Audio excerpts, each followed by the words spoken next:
Bonjour et bienvenue sur notre nouvel épisode de Ça vient des RH qui est consacré aujourd'hui au burn-out. Donc c'est un sujet en tout cas qui prend de plus en plus d'ampleur dans le monde du travail et je pense en tout cas, et tu me le diras Aude, plus particulièrement après la crise sanitaire, en tout cas on a vu ressurgir en tout cas énormément de sujets à ce niveau-là. Et du coup, voilà, et donc du coup j'ai la chance d'accueillir en tout cas Aude Célie qui va, que je vais en tout cas laisser le soin de se présenter.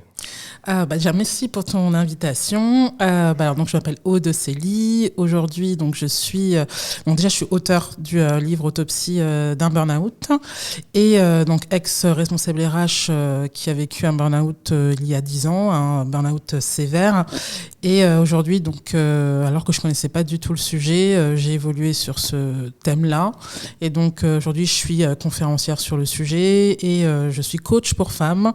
Et je t'expliquerai aussi pourquoi que les femmes. Et donc voilà, donc aujourd'hui aussi, je continue à écrire, mais vraiment à m'investir. Je donne d'ailleurs même des cours aux étudiants parce que eux aussi sont concernés. Surtout Exactement. Ceux qui veulent surtout devenir RH dans quelques années. Et qui vont être peut-être confrontés en tout cas à des cas de burn-out.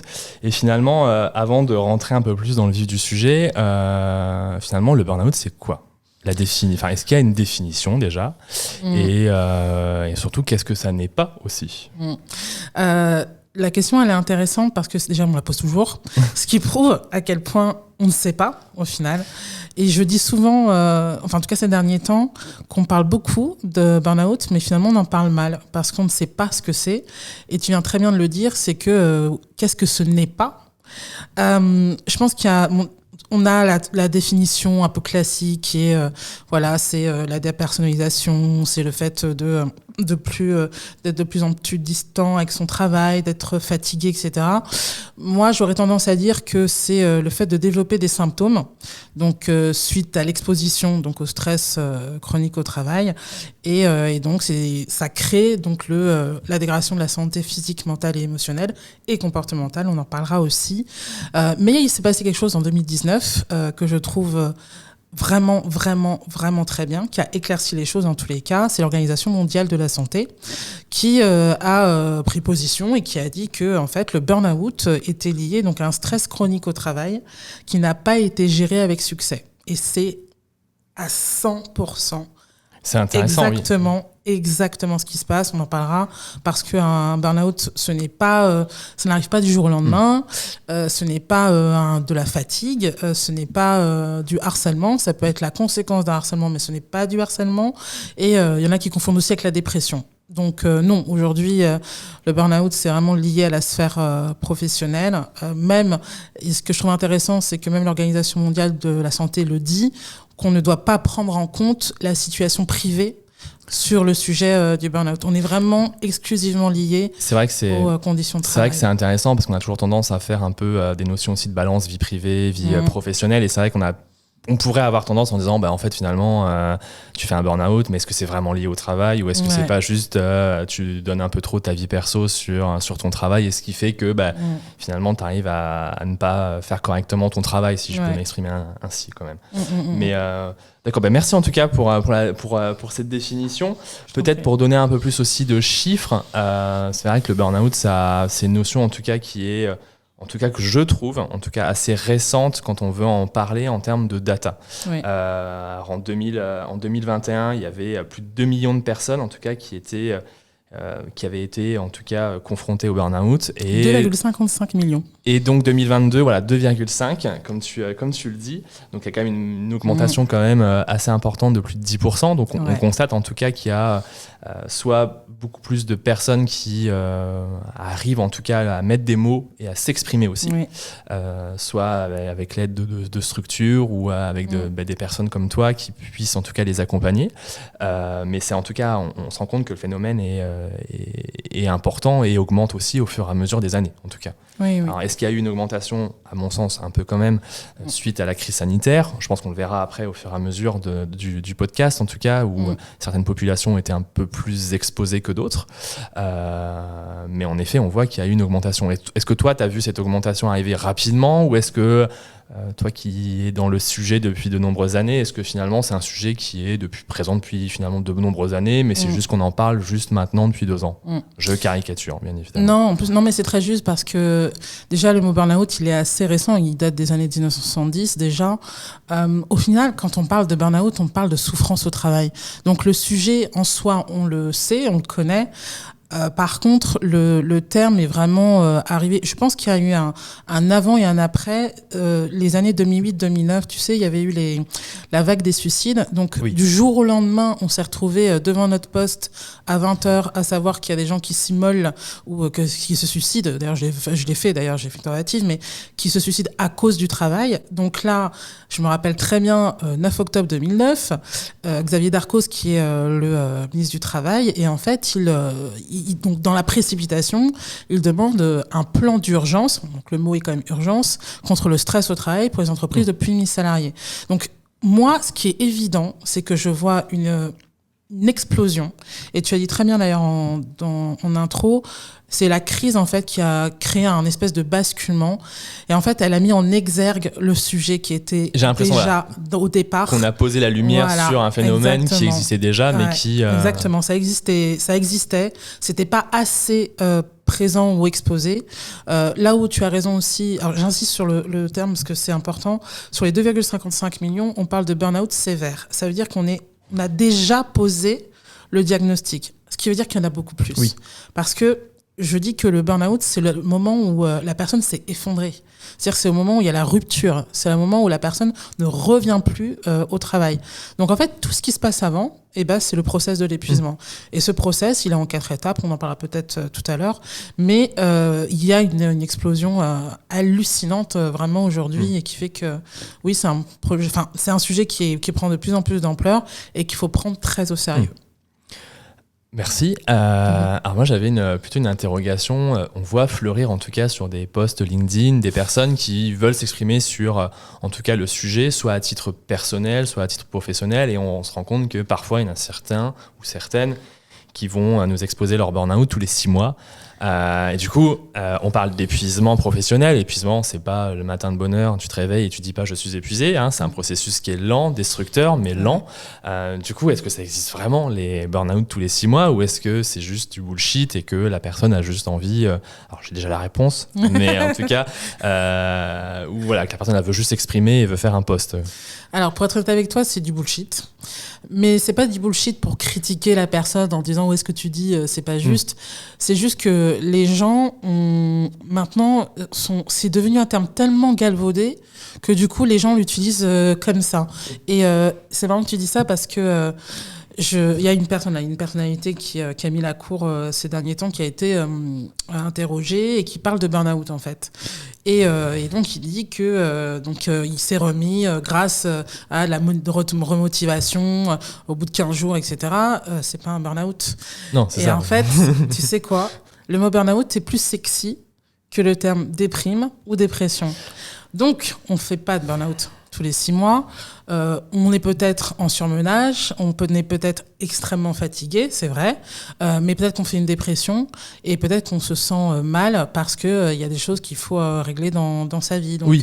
Vraiment, c'est tellement juste de dire que non, un burn-out, c'est pas tous les 6 mois. Ou alors... c'est que c'est extra, mais en fait c'est même pas possible en fait parce que déjà le temps de s'effondrer plus le temps il faut au minimum, je dis au minimum mais vraiment c'est même pas juste que je dis ça, mais quand même il faut au minimum 9 mois pour s'en remettre. Quand on fait un burn-out, c'est vraiment, on est arrivé même pas au niveau du sol, on est au niveau du noyau terrestre.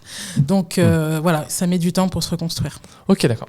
On parle aussi souvent on a toujours tendance en tout cas à relier burn-out avec épuisement professionnel. Est-ce que finalement c'est la seule, est-ce que déjà c'est vrai, est-ce que c'est vraiment toujours le cas, c'est-à-dire est-ce qu'on peut faire un burn-out en dehors d'avoir un épuisement professionnel, ou est-ce que c'est juste un symptôme, une conséquence parce que en tout cas je le vois régulièrement dans des articles de presse assez spécialisés où on a toujours tendance à associer cette partie-là, et ce qui fait que le professionnel RH peut peut-être aussi intervenir sur un angle, en tout cas s'il a une politique de qualité de vie au travail, d'intervenir sur l'épuisement au travail. Alors peut-être que c'est pas forcément le bon biais d'action qu'il pourrait mettre en place pour finalement prévenir le burn-out, ou en tout cas sensibiliser aussi les managers. Donc du coup, voilà, est-ce que finalement il y a vraiment le lien, c'est toujours le cas, ou est-ce que finalement on peut avoir un burn-out en dehors d'en avoir un épuisement professionnel? C'est le seul. Okay. C'est le seul. C'est-à-dire que vraiment, quand on parle de burn-out, et c'est pour ça que je dis que le terme est galvaudé, je préfère quand on parle en français, qui est le syndrome d'épuisement professionnel. Ce n'est que lié aux conditions de travail. Et en fait, ce sujet-là, le burn-out, en fait, c'est une composante du sujet qui est plus large, qui sont les risques psychosociaux. Et les risques psychosociaux, on entend maintenant beaucoup parler. Avant, non. Enfin, moi, quand j'ai passé mes études en 2007, les risques psychosociaux, je n'en avais jamais entendu parler. Même à l'époque, quand j'étais dans l'emploi, où j'ai fait mon burn-out, je n'avais jamais entendu parler de ce terme-là. On était dans les années 2010, parce que moi, j'ai fait en 2012.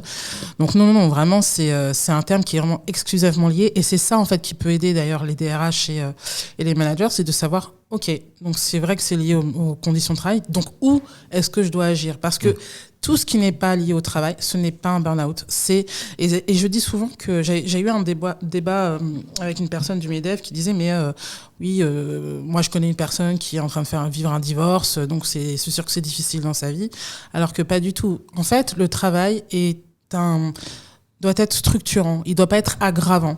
Donc si j'ai des problèmes dans ma vie privée, si tout se passe bien dans le milieu du travail, on va jamais parler de burn-out, et il ne faut pas parler de burn-out. En revanche, si on a des conditions de travail, et en plus aujourd'hui, le lien, j'ai envie de te dire, la frontière entre la vie privée et la vie pro, il n'y en a plus tellement. Non, ça c'est clair, dans le milieu du travail, ça c'est clair, et plus particulièrement, je pense aussi aux personnes qui vont être alors je dirais pas les plus investies, parce que ça sous-entendrait que les autres ne le sont pas, mais peut-être des managers ou des personnes qui... on appelle ça peut-être vulgairement des cols blancs. Le côté, est-ce que eux étant peut-être beaucoup plus investis, tout aussi engagés que les autres, mais du coup, est-ce que eux n'ont pas tendance à favoriser un peu plus l'épuisement professionnel? Ce que je voulais en tout cas évoquer là-dessus, parce que finalement, quand on regarde en tant que RH, on a des entretiens, on va dire, annuels, quand on a un forfait jour, où là, on va étudier un peu, finalement, la charge de travail, voir aussi un peu est-ce que la balance est respectée, et finalement, est-ce qu'il n'y a pas des axes d'amélioration. Clairement, la loi nous oblige juste à le faire au niveau des forfaits jours. Le reste de la population qui travaille, finalement, nous oblige pas. Bon. Je caricature, parce que finalement, il y a la qualité de vie au travail on doit quand même faire attention, puis il y a surtout la médecine du travail qui est à côté. Mais finalement, on se rend compte que peut-être indirectement, on favorise l'attention plus au col blanc plutôt qu'aux autres personnes. Est-ce que toi, tu as un avis à nous dire là-dessus, sur cette notion-là, ou est-ce que... Ah oui, non, l'avis est même très clair, c'est que le profil des personnes et les profils parfaits, ce sont des personnes qui sont impliquées, c'est des personnes qui aiment leur travail, qui sont compétentes, qui ont de l'ambition, parce qu'elles ont envie d'avancer, c'est des personnes qui sont solidaires dans l'entreprise, c'est des personnes qui, c'est vrai, ne savent pas dire non, mais ça c'est encore un autre sujet. Mais vraiment, en fait, on peut très bien faire un burn-out quand on est col blanc, mais on peut faire un burn-out si je suis femme de ménage. Ce qui ne va pas, c'est finalement ce qui se passe dans le fait que je suis tellement impliquée et qu'il n'y a pas de retour. Oui. Donc en fait, c'est le manque de reconnaissance qui est l'élément clé majeur. Même du coup, donc dans la prévention, donc quand je parle de l'évolution du burn-out et du process, il y a vraiment un point clé de bascule, c'est le moment que j'appelle de la désillusion.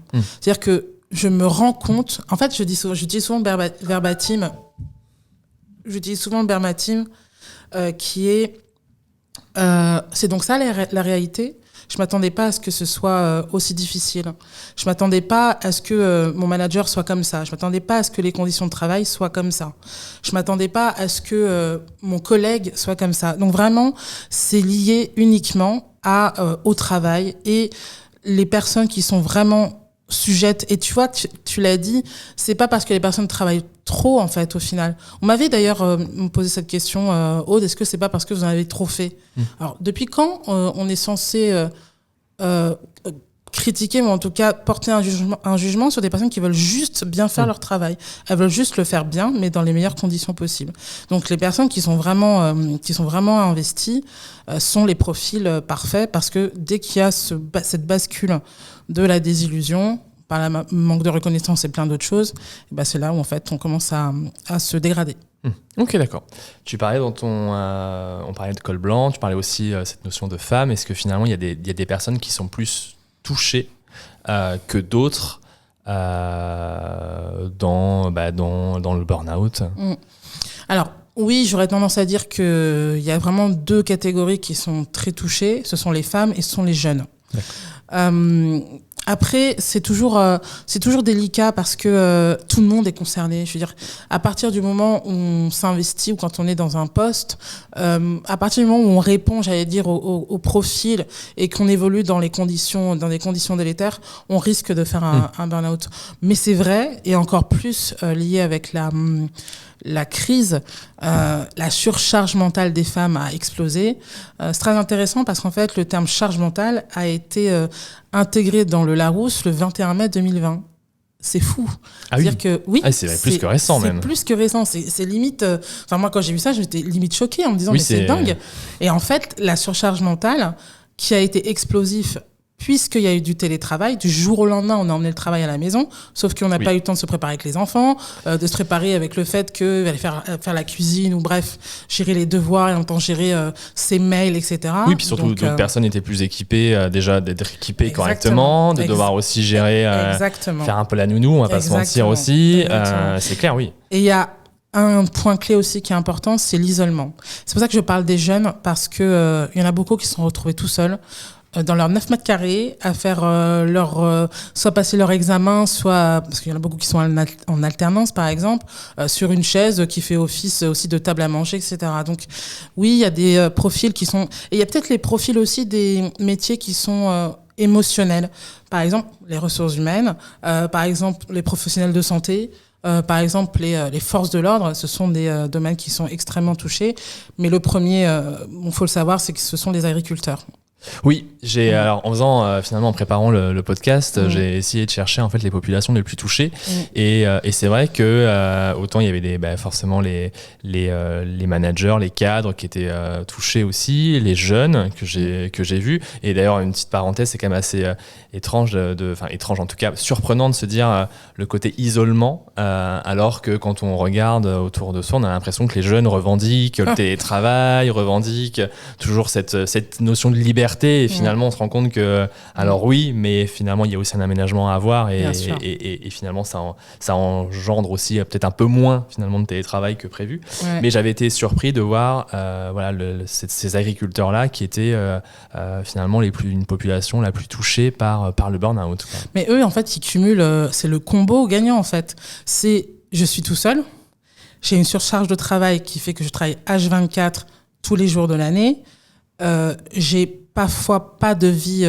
sentimentale, d'où je fais le clin d'œil, et pourtant c'est vrai, l'émission L'amour est dans le pré a énormément de succès parce que, je crois qu'elle est à 18e saison, ça veut tout dire finalement. Oui. C'est la solitude, même dans le soutien qu'on peut avoir quand on a passé une journée difficile, horrible, etc., d'avoir quelqu'un à qui on peut décharger justement sa charge mentale, et puis le fait que la rémunération... c'est loin d'être la panacée. Moi, j'ai une admiration folle pour vraiment ces personnes-là, parce que je me dis, elles ont une telle utilité dans la société, mais elles sont tellement pas reconnues. Et je me demande même comment est-ce qu'on peut avoir des familles qui arrivent encore à transmettre à leurs enfants. Et il y en a beaucoup qui ne reprennent pas. Et ça se comprend. Oui, ça se comprend parfaitement, parce que c'est clair que ce serait compliqué en tout cas de reproduire ce que nos parents ont pu faire, et de se rendre compte que ça va être encore plus difficile, parce que clairement, si déjà là aujourd'hui c'est déjà compliqué, j'imagine pas dans les prochaines années, mais c'est clair. On va peut-être parler un peu plus de RH et toujours sur le burn-out, mais du coup, selon ton expérience, comment elle se positionne la fonction RH vis-à-vis du burn-out ? La fonction RH, elle fait ce qu'elle peut. En fait, j'aime bien ta réponse. Non, oui, parce que c'est le reflet finalement. On est entre le marteau et l'enclume. Nous, on s'occupe des autres, mais qui s'occupe de nous ? Et c'est un peu, tu sais, il y a le singe, tu sais, qui se ferme la bouche, celui qui se bouche les oreilles et celui les yeux. Moi, j'ai tendance à dire que ceux qui ferment les yeux, c'est souvent la direction. Ceux qui ferment la bouche, en fait, ce sont les salariés. Et ceux, en fait, qui bouchent les oreilles, c'est justement les professionnels RH. Parce qu'ils sont entre les deux, ça crie des deux côtés, ils savent pas comment faire. Donc, on est vraiment sur la fonction RH, j'insiste vraiment là-dessus. On n'en parle pas, mais le burn-out des RH, c'est celui, pour moi, c'est quasiment le plus tabou. Oui, mais c'est en tout cas, on va en parler juste après, mais c'est clair. Et elle fait ce qu'elle peut. Exactement. Mais du coup, pourquoi, ton constat de elle fait ce qu'elle peut, c'est que finalement, peut-être dans des cursus RH, on se rend compte que c'est pas forcément une notion qui est abordée. Et du coup, quand on arrive sur le milieu professionnel, bah oui, on apprend, mais finalement, on est aussi confronté peut-être directement et sans outils, sans bagages. Ouais. Est-ce que c'est aussi peut-être la médecine du travail qui n'insiste peut-être pas assez, ou en tout cas qui n'accompagne peut-être pas assez les ressources humaines. Qu'est-ce que ton constat par rapport à ça? Est-ce que mon constat, en fait, c'est que déjà en parlant des médecins du travail, je crois qu'il y en a 1500 sur tout le territoire. Donc, vu le nombre d'entreprises, elles sont aussi au port du burn-out, en fait. Donc, déjà, il y a cette espèce de solitude pour agir sur le sujet, au final. Et tu as raison, par exemple, moi, je suis devenue intervenante dans des écoles qui n'avaient pas justement l'angle qualité de vie au travail ou risques psychosociaux. Je sais que j'apporte ce plus parce que j'insiste sur le thème du burn-out, parce que finalement, c'est la conséquence de tout. Tu sais, aujourd'hui, il y a des termes qu'on parle de burn-out, donc c'est la surcharge de travail. On parle de bore-out, boring, l'ennui. On parle de brown-out. Alors, brown, ça veut dire marron, donc je comprends pas trop, parce que peut-être que c'est une couleur qui est pas très claire. Donc, en fait, ça veut dire la perte de sens. Blur-out, c'est le nouveau. Donc, boring, ça veut dire flou. Donc, c'est la frontière entre la vie privée et la vie pro qui est un peu mélangée. Et puis, il y a ces derniers temps, quiet quitting, quiet hiring, quiet tout ce que tu veux. Et en fait, on parle du coup, j'ai envie de te dire, mais comment est-ce que peuvent faire les RH pour se retrouver dans tout ça? Oui, mais c'est clair. Parce qu'on dilue le sujet qui ne se rapporte qu'à une seule chose, c'est le stress au travail et le stress qui est prolongé. C'est tout. Ça suffit d'avoir tous ces termes-là qui sont un peu anglo-saxons, un peu chacun essaie d'apporter un peu sa petite pierre en disant « Ah, j'ai trouvé ce phénomène-là ». Non, c'est le même. C'est je suis En fait, le mécanisme est différent, mais le résultat est le même. Oui, c'est ça. Et puis surtout, c'est une conséquence quand même de quelque chose qui devrait... Enfin, c'est une conséquence, d'un manque cruel dans une stratégie RH, parce que l'épuisement, il vient pas juste... il toque pas et il arrive comme ça, comme une fleur. Donc, c'est clair que c'est une conséquence... Voilà, il n'y a pas plus, il y a pas mieux, si je peux m'exprimer ainsi, mais il n'y a pas mieux comme conséquence, en tout cas, de montrer et de mettre en lumière, en fait, un défaut, pas forcément d'une stratégie RH, j'ai entendu, c'est pas lié uniquement aux ressources humaines, mais finalement à une direction générale ou à une stratégie globale de l'entreprise, parce qu'on laisse faire aussi, clairement, parce qu'il y a le business derrière et parce qu'il y a une productivité à avoir, on va pas se mentir aussi. Le côté qualité de vie au travail, c'est bien. On est quand même aussi sur des sujets aussi où il y a de la productivité à faire, il y a un business à faire, à faire repartir, parce que depuis 2 ans, on est quand même sur une crise sanitaire. Donc, à un moment donné... C'est fou parce que tu as tellement raison. C'est-à-dire que, tu vois, la donnée qui n'est pas présente pour les RH, c'est le temps. Oui. Ils n'ont pas le temps, en fait, de s'occuper de l'humain. On n'a plus le temps. C'est devenu tellement judiciarisé comme métier, avec le droit du travail qui évolue tout le temps, surtout ces dernières années. Effectivement, le Covid, où du jour au lendemain, on a dû s'occuper, je sais pas si t'imagines, que toutes les structures déménagent le travail chez les gens. Donc, comment on fait quand on est dans une grosse boîte, tu vois, en termes de sécurité, etc., les RH, enfin, de toute façon, à la sortie de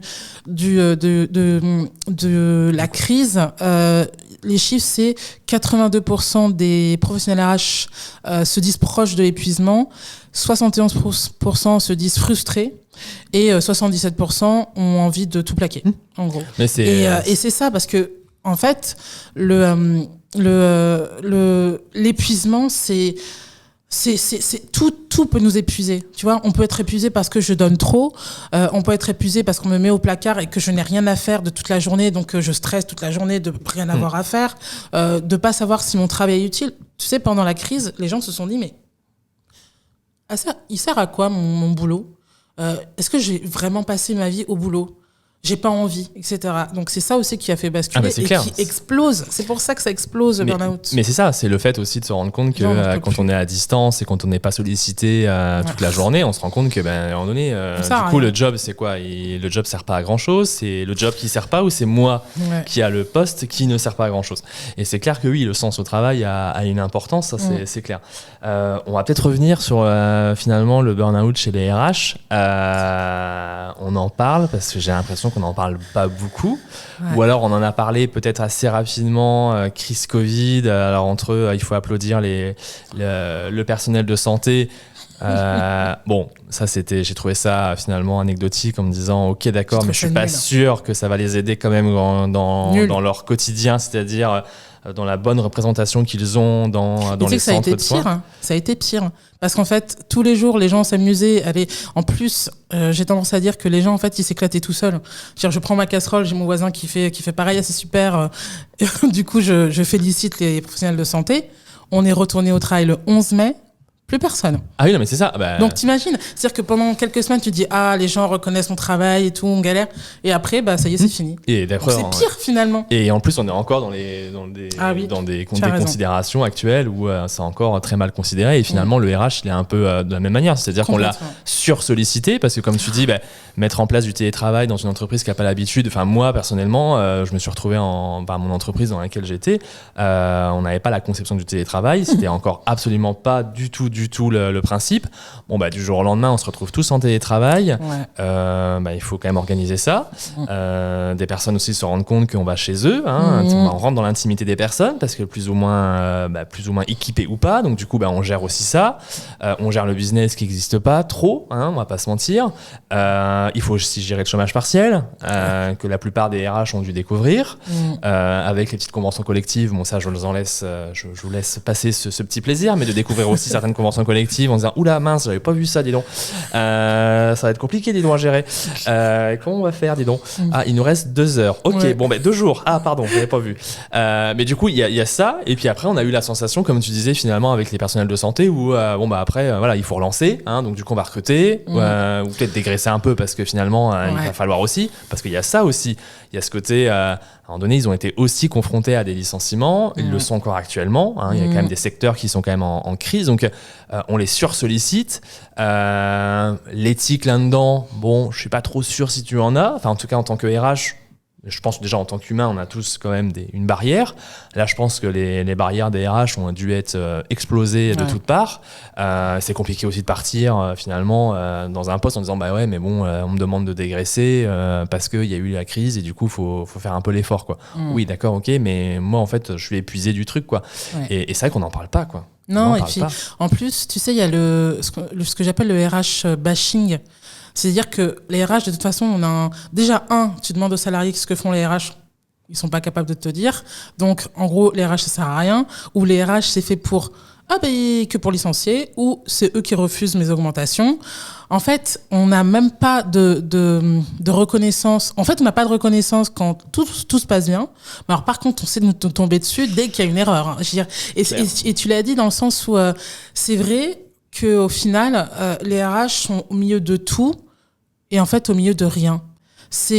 Quand je dis rien, c'est pas une critique, c'est vraiment, en fait, notre énergie, elle se dépense énormément pour les autres. On n'a pas le temps, on court après le temps. En plus, avec justement le télétravail, tu as tellement raison. Parfois, il y a un côté comique, tu sais, avec les zooms, etc., où tu vois les enfants courir, etc., le bruit, le téléphone, le café, blabla, etc. Et tu te dis, non, mais et les RH, en fait, sont obligés, eux, ils n'ont pas le choix, pour que ça fonctionne. Donc le manager a le droit de péter les plombs.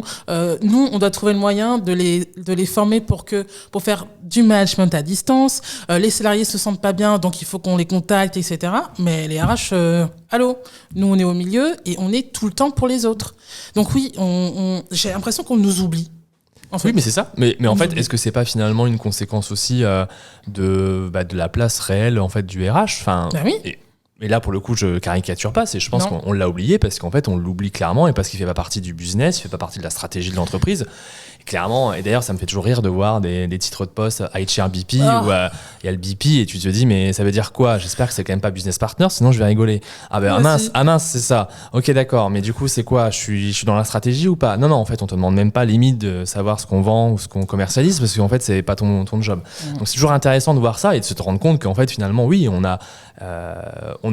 cultive encore cette notion de RH bashing, c'est clair, c'est-à-dire quand ça va, on va surtout pas le féliciter, et surtout quand ça va pas, par contre on va lui dire bon écoute t'es relou là, moi elle est où mon augmentation de salaire, c'est de ta faute, t'as mal négocié, parce que bon forcément c'est le RH, et c'est clair que oui, à la fin c'est quand même, et d'ailleurs c'est quand même lui qui va devoir aussi faire les sujets pas top, c'est-à-dire quand va falloir on va dire dégraisser et alléger la masse salariale, à un moment donné ça va être lui qui va devoir le faire, quoi. Et regarde ce qui s'est passé, en fait c'est marrant parce qu'on le voit plus, c'est le Chief Happiness Officer qui a débarqué. Alors ça c'est trop marrant parce qu'en fait... On pourrait en parler pendant des heures tellement que c'est... je trouve ça honte. Enfin, je trouve ça ça a été une honte absolue. Et désolé pour ceux qui l'ont été et qui le sont peut-être encore. Changez de job s'il vous plaît. Ou de nom. Mais en fait, faites quelque chose s'il vous plaît. Mais c'est clair, j'ai trouvé ça tellement ridicule. Et surtout quand on y met derrière, alors caricature, baby-foot, ping-pong. Traduire en français, responsable du bonheur. Tu m'étonnes qu'on met Chief Happiness Officer, c'est pas sexy de dire responsable du bonheur. Déjà le bonheur c'est pas le même pour tout le monde. En plus c'est-à-dire que donc en fait je me résume à mettre des baby-foot comme tu dis. Moi il y a une entreprise, alors ça c'était trop drôle, qui avait mis une console de jeu avec 2 manettes et ils étaient 300. Non mais c'est bien, au moins tu... Non mais je veux dire, j'en ris parce que c'est ridicule. Et en fait, quand on a inventé... Non, on l'a importé des États-Unis, évidemment. Donc le Chief Happiness Officer, donc lui, il devait s'occuper du bien-être des salariés. C'est-à-dire la partie finalement la plus cool et la plus valorisante pour les DRH, pour les RH. Donc c'est-à-dire qu'on nous prive, et je me rappelle que j'avais participé à un petit déjeuner où justement c'était des responsables qualité de vie au travail qui parlaient de leur métier. Et il y avait des RH qui étaient présents et il y avait une espèce de pas de conflit, mais en gros c'est vrai que les RH se sentaient dépouillés du seul finalement poste où mais c'est pour ça que j'ai aussi fait les RH. Je suis là aussi parce que j'ai envie et parce que j'ai compris dès le départ que le bien-être des salariés égale performance économique. C'est ça. Donc on nous a privés de ça et regarde aujourd'hui, est-ce qu'ils existent encore ?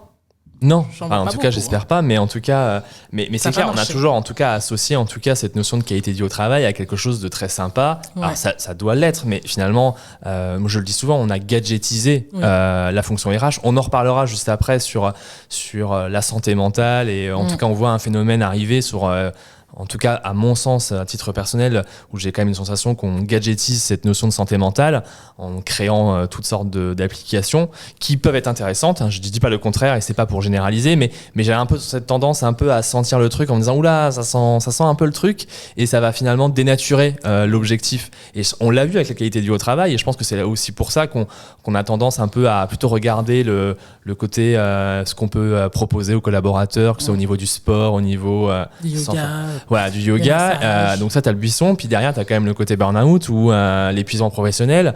Désolé, mais c'est pas en fait en offrant une séance de sport à tes salariés que tu vas régler l'épuisement professionnel, c'est au niveau organisationnel et au niveau manager et tout ça. Et d'ailleurs en parlant de manager, est-ce que toi tu as des conseils à donner à des managers qui vont peut-être être confrontés à du burn-out dans leurs équipes et du coup de savoir un peu qu'est-ce qu'ils pourraient en tout cas faire, vers qui ils pourraient se tourner pour que ça soit quand même beaucoup plus simple.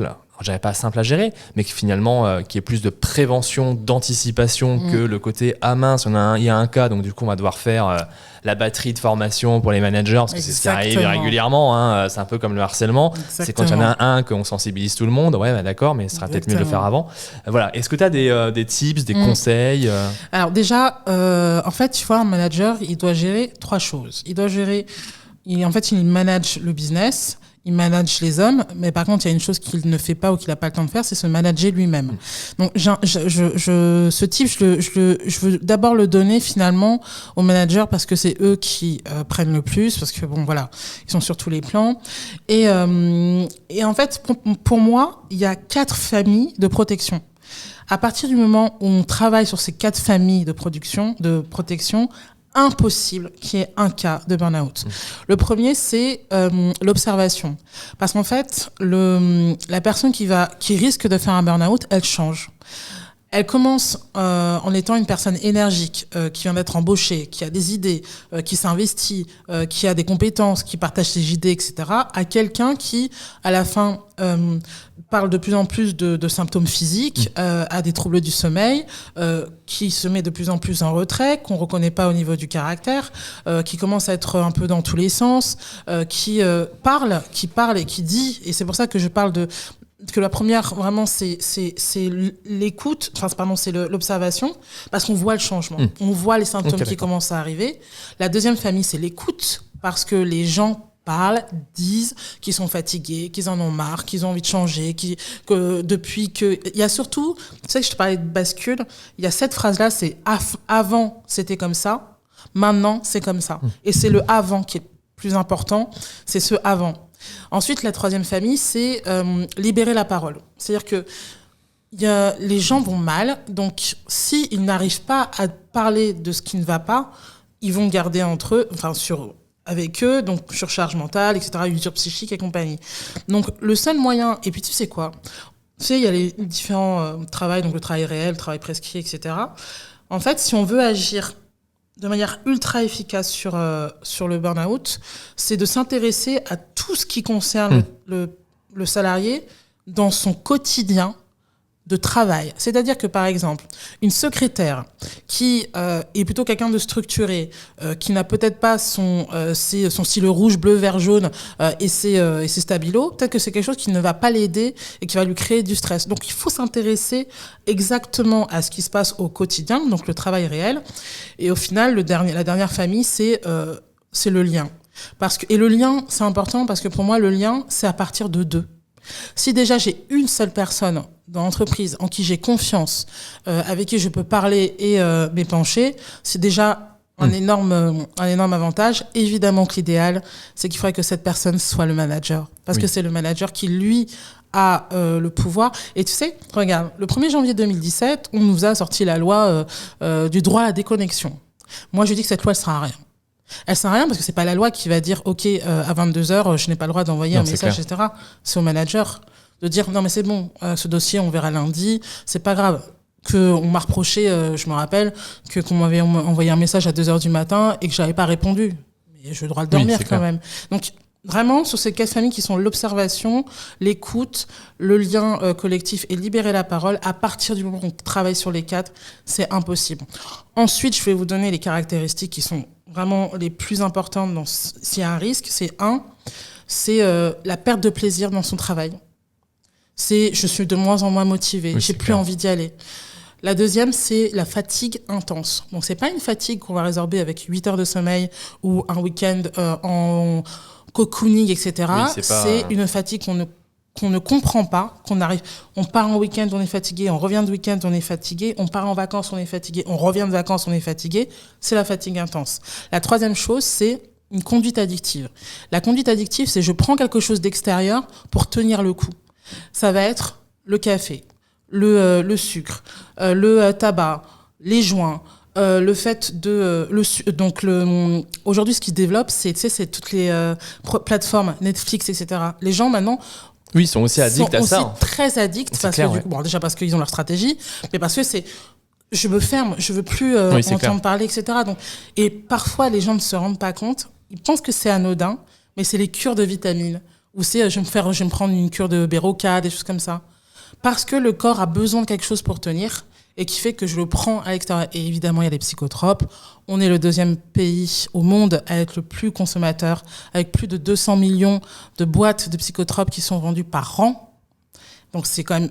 C'est un sujet de santé publique. C'est une catastrophe, honnêtement. C'est une catastrophe. Et c'est vrai qu'on se dit qu'avec ces... Et du coup, avec ces 3-là, vraiment, le dernier point, c'est le changement de comportement. On reconnaît que quelqu'un qui va faire un burn-out n'est plus la même que celle qu'on a connue. Et le premier cercle aussi, c'est dans la vie privée. Ok, d'accord. Ok. Oui, en effet, c'est vraiment finalement le changement. Et du coup, là, il y avait l'angle manager, hein, donc on l'a vu, enfin en tout cas, tu nous l'as bien expliqué. Et sur l'angle, on va dire RH, finalement, est-ce qu'on adopte les mêmes comportements, en Bien tout sûr. cas, de prévention ou en tout cas d'attention vers le collaborateur, ou est-ce que le RH a finalement une personne, on va dire, supplémentaire qui pourrait à la fois accompagner finalement le manager, mais aussi la personne qui est enfin, je dirais pas en phase, mais en tout cas en phase de burn-out. Voilà, comment le RH doit l'accompagner Tu sais à la quoi fois le manager puis finalement la personne. Finalement, c'est terrible parce que c'est la conséquence de tout ce qu'on vient de se dire tout à l'heure. C'est que les gens ont de moins en moins confiance en la RH. On considère qu'on est le bras armé de l'employeur. Donc les gens n'ont pas confiance en nous, en fait. Donc ils se disent, mais si je m'exprime, il va en parler, etc. Ce qui n'est pas faux dans certains cas. Donc en fait, les RH, soit elles ont le soutien ouvert, volontariste de la direction, et donc elles peuvent y aller à 400% parce qu'il y a une culture dans l'entreprise, il y a une politique dans l'entreprise qui est sincère, qui est intègre et qui a envie. Sinon, elles ont besoin de se reposer sur des ressources externes, comme la médecine du travail, comme parfois faire appel à des consultants pour faire mettre en place aussi des formations, parfois même des actions. Moi, je sais, par exemple, je fais des conférences, donc ils me demandent de venir pour parler du sujet. Et comme je suis quelqu'un, du coup, qui l'a vécu, etc., donc ça amène, c'est ça qui est fou, c'est que le fait d'avoir vécu fait que les gens, ça leur libère. À la fin, tellement de gens viennent me voir, oui, moi aussi, etc., parce que les gens crèvent de pouvoir dire qu'ils vont mal. D'accord, donc du coup le RH, en tout cas, selon toi, est beaucoup plus quelqu'un qui va, je dirais pas coordonner, mais en tout cas qui va être plutôt le relais, soit en interne, soit en externe, ou soit avec des organismes bien évidemment étatiques, on va dire en lien avec le travail. Quoi. Exactement. Ok. Alors je voudrais revenir en tout cas sur pas les chiffs happiness officer, mais plus la gadgetisation des ressources humaines et plus particulièrement, en tout cas, on voit fleurir actuellement. Alors avant, c'était le recrutement, maintenant, c'est un peu la santé mentale. En tout cas, moi, de mon prisme, j'ai l'impression qu'il y a une start-up par semaine qui se découvre, on va dire, appétente pour la santé mentale et qui va nous sortir l'outil révolutionnaire. Et surtout pour en avoir eu beaucoup en plus en tant que RH, parce que forcément, on est sur-sollicité, mais sur-sollicité sur ça, où j'ai l'impression qu'on nous vend la pilule miracle pour tous les mots que les collaborateurs pourraient avoir. Limite, ils le savent avant, hein, qu'on a des mots dans l'entreprise. Mais du coup, voilà, qu'est-ce que tu en penses, toi, de ces applications-là ? Est-ce que tu as aussi le même constat de gadgetisation ? Est-ce que c'est pas finalement dangereux aussi pour le RH de mettre ça en place en se disant, un peu comme le côté application ou la mise en place de séances de sport pour se dire, bon allez, vas-y, j'ai géré la QVT, vous avez 3 abonnements, je pense qu'on peut pas faire mieux, hein, honnêtement. Voilà, est-ce que t'as... Je suis en phase déjà parce que tu veux que je te dise, le burn-out, l'épuisement professionnel, la souffrance au travail, c'est du business. Donc, effectivement, tu as des startups qui fleurissent comme pas possible.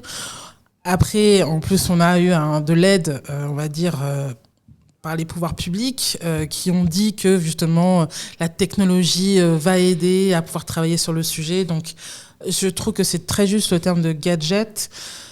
Pour moi, ça ne fait qu'empirer les choses parce qu'on ne s'intéresse pas au sujet. C'est-à-dire que, et tu sais quoi, on est même en train de dire ce qu'il ne faut absolument pas faire. Parce que c'est vrai, il y a 2 façons de travailler sur le sujet, c'est l'organisation et l'individu. Sauf que l'individu, on était sur la vie privée, etc. Donc c'est pas sur ce sur quoi il faut s'intéresser. Sauf que quand on met des applications, on les envoie aux salariés. Donc en fait, on dit, c'est à toi d'être sur ton application, de me dire que tu vas bien finalement, ou pas bien, on etc. transpose la responsabilité. On transpose la responsabilité. Et mon Dieu, les gens participent pas, donc on ne sait pas pourquoi, etc. Bah oui, mais parce que vous n'êtes pas sur le sujet. Donc, et en plus, ce n'est pas efficace. Donc oui, j'ai envie Et tu sais quoi, le nouveau truc, enfin non, l'ancien truc. Tu sais, c'est les numéros verts, là. Oui. Tu sais, les numéros justement de cellules de salariés. Alors ça... Imagine, tu vis une situation de harcèlement et en fait on te nomme un numéro vert. Oui, bonjour, je suis censé, je vais très mal et tout. Donc je vais parler, ça se trouve j'ai raccroché, mais mon manager il est toujours là, le côté harcelant. Ou le fait que j'ai pas d'outils, j'ai une imprimante qui fonctionne pas 10 fois dans la semaine, etc. Donc tout ça c'est des outils qu'on peut utiliser, mais c'est pas le cœur du sujet. Le cœur du sujet, c'est l'organisation, c'est les risques psychosociaux avec leurs 6 grands facteurs, mais c'est s'intéresser au travail. Oui, c'est ça. Et finalement, c'est pas finalement un sujet RH. Enfin, on se rend compte que c'est pas finalement qu'un sujet RH. Voilà. En effet, on a la gestion des ressources humaines, donc c'est évident et naturellement qu'on va peut-être se diriger vers la personne qui est en charge des ressources humaines au sein de l'entreprise. Mais finalement, on parle d'organisation, et l'organisation, c'est clair que c'est de la direction générale, c'est de la direction même COMEX, CODIR, tout dépend de l'organisation, mais se rendre compte que finalement, si on a un cas de burn-out, c'est pas lié à la responsabilité, en tout cas exclusive du directeur ou directrice des ressources humaines, mais finalement on pointe quand même du doigt, on revient un peu, enfin ce qu'on s'était dit au début, c'est quand même un problème, on va dire, collectif, et là pour le coup il faut le résoudre collectivement dans un CODIR pour se dire voilà, qu'est-ce qui va pas, ou qu'est-ce qui fait qu'on en est arrivé à cette situation-là. Et on a tendance toujours encore à porter des sujets côté RH, à se dire c'est qu'un sujet RH, un peu comme j'en perds le mot d'ailleurs, la RSE, où on a l'impression que c'est que RH, quoi. Donc forcément, on va voir que le RH. Oui et non, en fait. Mais regarde, parce que c'est intéressant que tu aies parlé de ça, parce que souvent, la DRH est reliée à la direction financière. Alors ça, c'est un sujet qu'on aborde régulièrement dans nos podcasts en se disant, en même temps, mais fuyez, quoi. Si vous avez un poste où en fait votre responsable est un financier ou une financière, il faut fuir, c'est pas la peine, parce que c'est clair que là, on va gérer des lignes sur un business plan, et clairement, c'est pas en arrivant en disant, ce serait bien qu'on regarde l'organisation pour savoir si elle peut favoriser des comportements en fait qui pourraient amener en tout cas un épuisement professionnel et du coup un burn-out. C'est clair que c'est pas que le financier qu'on va aller voir ça. Sauf que, regarde, si on fait ça, c'est parce que justement, on est en train d'exiger de la fonction RH qu'elle soit productive. On veut que la DRH nous donne des résultats comme quoi elle sert à quelque chose. C'est pour ça qu'elle est au niveau de la direction financière. Et c'est ça qui nous fait péter les plombs. Parce que l'être humain, ça ne se quantifie pas, ça ne se mesure pas. Ok, tu peux me parler dans le recrutement, le nombre de CV que je reçois, le nombre de personnes. Ok, ça, je peux le rationaliser. Mais l'être humain, donc c'est pour ça qu'en fait, il y a presque une injonction des directions à dire, on vous met sur la direction financière parce qu'on veut que vous nous prouviez. Et t'imagines ça, si c'est pas la pire de la non-reconnaissance de notre travail, et après on s'étonne qu'on c'est clair, mais c'est ça en fait, clairement. Et c'est vrai que moi je milite énormément sur ça. Pour moi, le fait d'être dans les ressources humaines, on doit être une part entière au CODIR, au COMEX, et on doit avoir une voix en fait, et au même niveau en tout cas que les financiers ou d'autres personnes qui sont dans le comité de direction.